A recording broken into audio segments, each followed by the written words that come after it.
Welcome everyone to our podcast. Today, we're sitting with partners in school nutrition, diving into actionable inspiration to provide you not only ideas, but strategies for success. I'm your host, Maureen Pisanick, and I'm thrilled to explore this topic with you and with some of our school nutrition friends. All right, I am so excited today. First of all, selfishly speaking, Amy Voigt is the director for my daughter's school district, Brecksville-Broadview Heights.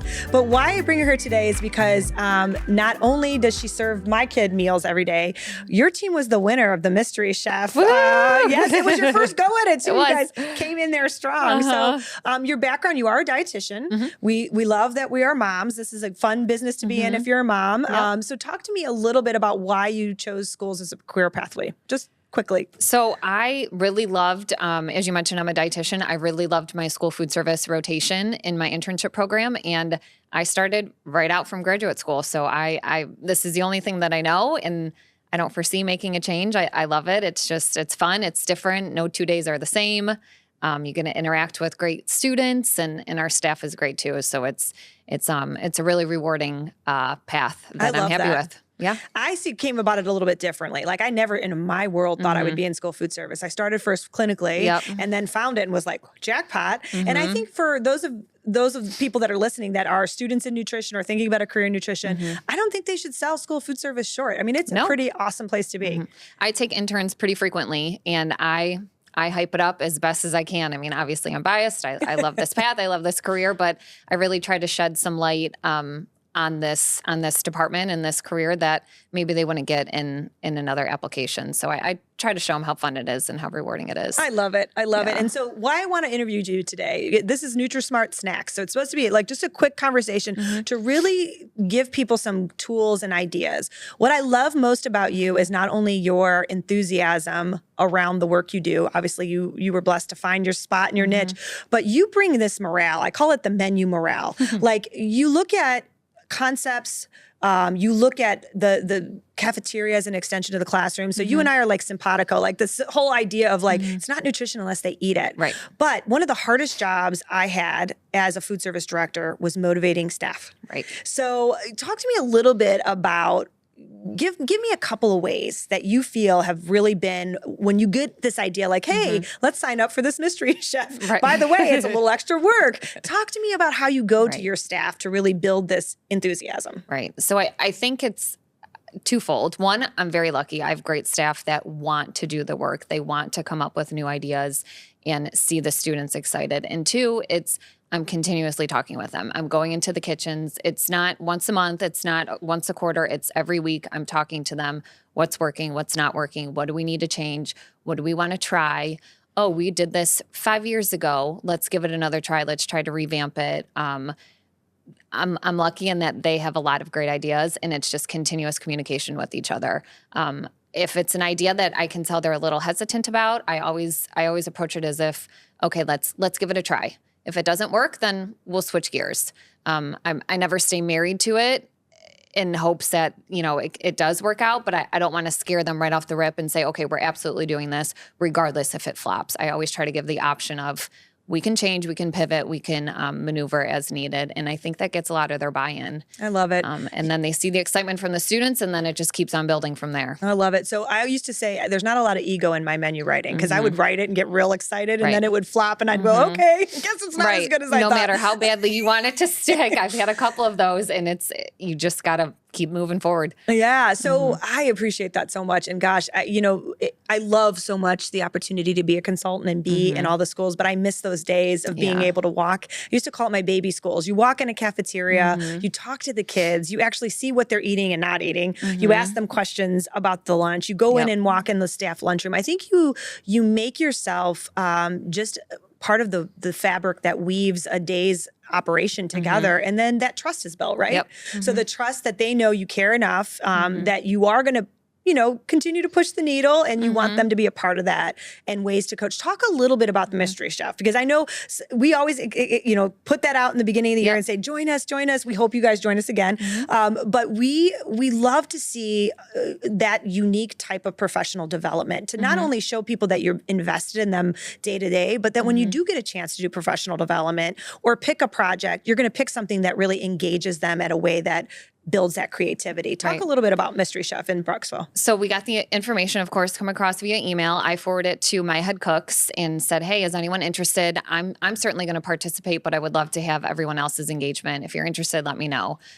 Immediately, my elementary school grasped right on, and I had someone from our middle school who was interested. So the challenge in itself was coordinating their schedules so that we can have someone from the middle school come over to the elementary school and kind of brainstorm and work together. But we had so much fun doing it. They had great ideas.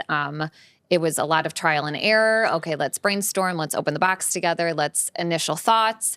We met again a couple days later. Let's kind of fine tune things. Let's perfect the recipe. And then, of course, we made it and we sampled with the students. And that's really where the feedback came. And we ended up putting in 2 of the 3 recipes on our menu for that spring, and it's been great since. I loved it. That was like the full circle moment. So Mystery Chef is not just what we hope to be a creative way to do professional development. Out of the box, you get ingredients, everybody starts thinking about what we can make with it. So you're starting to, we say train the trainer. So that's not just what's in our box, but taking a look at like a day like today at Innovation Academy, walking around a food show and going, what could I make with this? Right. Or what do our kids like?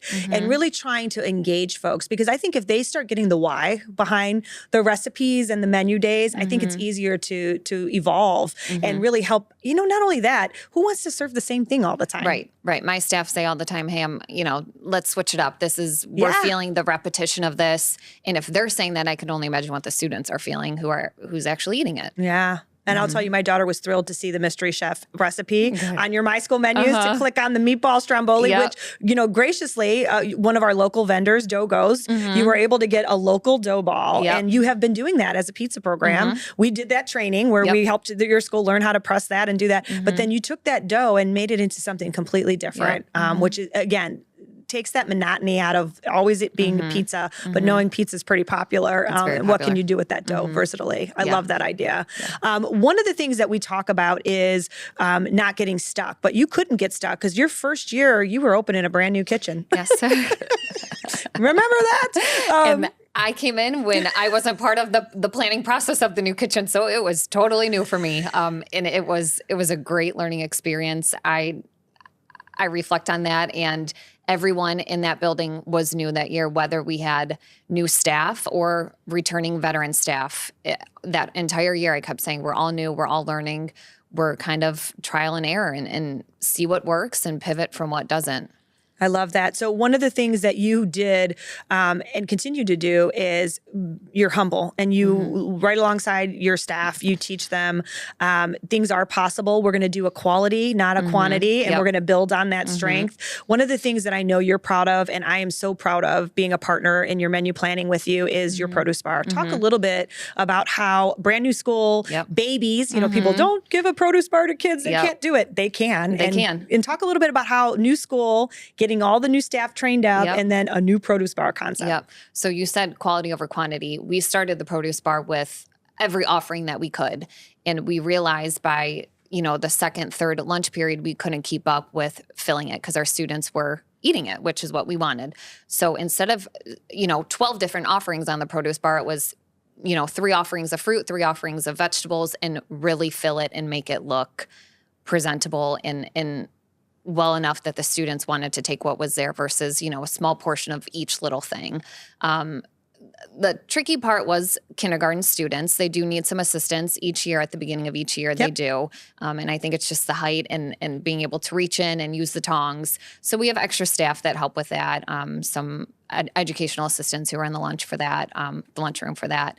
And it's really just having patience and showing the students and kind of being a resource for them as they come through and getting them excited. We try different, we're trying different fruits, and we'll put, it's all glass that we can write on. So we'll write what it is and where it's from. And we put it in just a small enough portion size that they can try it without having, a bunch of waste. And they get really excited about it. I love this. I love this. And it is making the cafeteria an extension of the classroom, which is what we preach.